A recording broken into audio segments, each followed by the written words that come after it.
द्वितीय सामुएल अध्याय 16।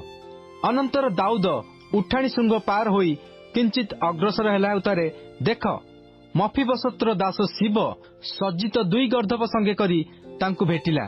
सेई गर्दभ मानक उपरे 200 रोटी 100 पेंडा द्राक्षा फल और 100 ग्रीष्मकालीन फल और 1 कुंपा द्राक्षा रस थिला। तहिरे राजा शिव को कहले ए सबुरे तुम्हार अभिप्राय कौन? तो शिव कहला ए गर्दभ 2टी राज परिवार चढ़िबा निमंते पुणी एही रोटी और ग्रीष्मकालीन फल युवा मानक आहार निमंते आ द्राक्षारस प्रांतर रे क्लांत हेबा लोक माने पान करिवे। तेबे राजा कहले तुम प्रभुर पुत्र काहे?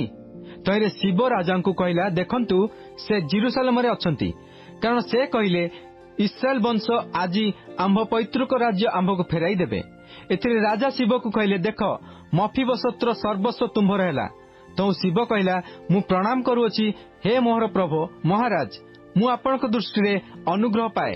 एथितारे दाऊद राजा बहुरीम रे उपस्थित होते देख साउल वंशर परिवारभुक्त एक व्यक्ति सेठारु बाहर होई आसिला। ताहार नाम सिमी, से गेरार पुत्र। से बाहरी आसिया बेले साप देउ देउ आसिला आउ से दाऊदंकु और दाऊद राजांकर सबु दासंकु पत्थर पकाइला। सेतबेले समस्त लोक और समस्त वीर तांकर दक्षिण रे और बामरे थिले। पुणी सिमी साप देई एपरी कहिला अरे रक्तपति मनुष्य, अरे पापधम लोक, दूर दूर, जार पदरे तू राज्य करिथिलु से साउल वंशर समस्त रक्तपातर प्रतिफल तोते सदाप्रभु देउ अछंती। पुणी सदाप्रभु तोर पुत्र अबशालोम हस्तरे राज्य समर्पण करि अछंती। आउ देख तू तो निज दुष्टतारे धरा पड़ी अछु, कारण तू रक्तपति मनुष्य। सेतबेले सरुआर पुत्र अभिषय राजांकु कहला ए मल्ला कुकुरटा काहेकि मो प्रभु महाराजंकु साप देव? अनुमति देउतु मु पार होई जाई तार मुंड काटी पकाए। तहिरे राजा कहले हे सरुआर पुत्र माने तुम्भ मानक संगे मोर की कथा? से तो साप देउछि, पुणी दाऊद को साप दियो बोली सदाप्रभु ताकू कहि अछंती। एथिपई किए कहबो तुमे काहेकि एपरि कल?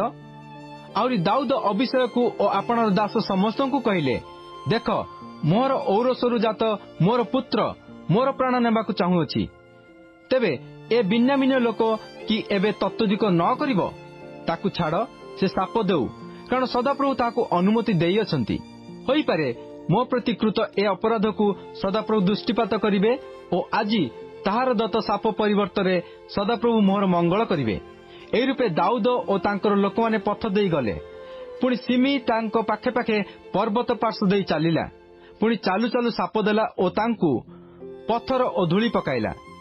एउतार राजा और तांकर संगी लोक समस्ते क्लांत होई आसिले। पुणी सेठारे सेमाने विश्राम कले। एथिमध्यरे अबशालोम और ताहार संगे अहीतोपेल और समस्त इस्राएलीय लोक जेरूसलम को आसिले। पुणी दाऊदंकर मित्र अर्क्य हुशय अबशालोम निकट को आसन्ते। हुशय अबशालोम को कहला महाराज चिरजीवी होंतु, महाराज चिरजीवी होंतु। तहिरे अबशालोम हुशय को कहला तुम्भ मित्र प्रति तुम्भर की एही दया?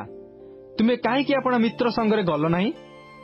हुशय अबशालोम को कहला ताहा नुहे, मात्र सदाप्रभु और एही लोक माने और समुदाय इस्राएल लोक जहांकु मन्नित कले मु तांकरी हेबी और तांको संगे मु रहिबी।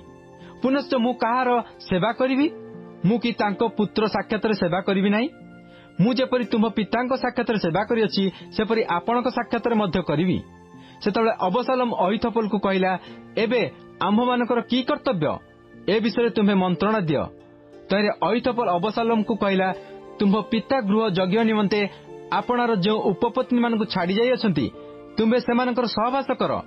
तहिरे तुम्बे आपण पितार दुर्गंध स्वरूप होइअछ या समुदाय इस्राएल शुणिबे। तहु तुम्भ संगी समस्त लोकंक हस्त सबल हेबो। एउतार लोक माने अबशालोम निमंते गृहर छात उपरे एक तंबू प्रसारिले। तहु अबशालोम समस्त इस्राएल साक्षातरे आपण पितांक उपपत्नी मानक सहवास कला। से समय अहीतोपेल जो मंत्रणा दिए सेही मंत्रणा परमेश्वर वाक्य द्वारा उत्तर पाइबा तुल्य थिला।